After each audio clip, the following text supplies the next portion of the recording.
Yeah, I actually, I was going to ask also, and obviously cut me off whatever, because I don't want you to go over too much on your time Oh, you're or good. whatnot.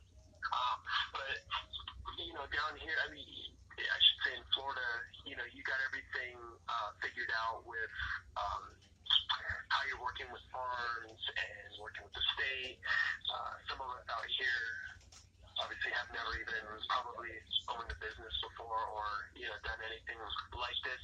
And I did say that I was going to be finding it probably in the manual itself, but just in a nutshell, like the first steps, what would you recommend for someone like me out here? Like aside from reaching out to Oh my gosh. the local places out here, like should I call somebody in my downtown city department and be like, hey, I'm thinking about growing these trees and selling them, or I want to sell the powder, like do I have to get a permit, like how much is that, like what were the first steps that you took to get that ball rolling the Okay, right way? great question.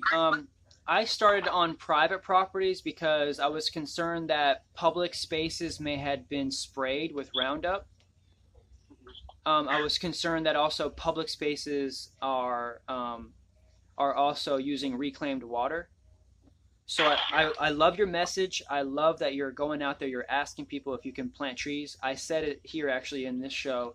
Just be specific. Exactly. Tell people exactly what you want to grow. Tell them that you're not growing anything illegally. This is a non-regulated plant. It's food. Be specific in that it's providing food. The problem is with cities and municipalities. The reason why they don't grow food as much as they should is because it's actually higher to maintain. You have to fertilize them, you have to care for them, and you have to trim them back, and you have to keep them looking good.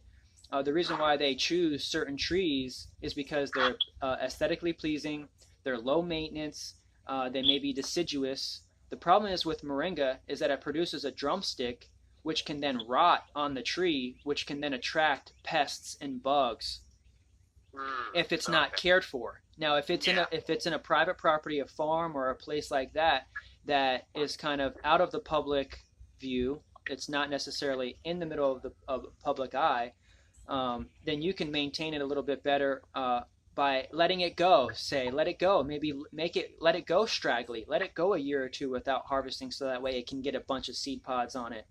But it doesn't look aesthetically as a pleasing as some of the plants that native plants. And I would prefer even just, and this is what cities and states are doing, is that they're just planting native plants in those public parks and public spaces. And I agree with that.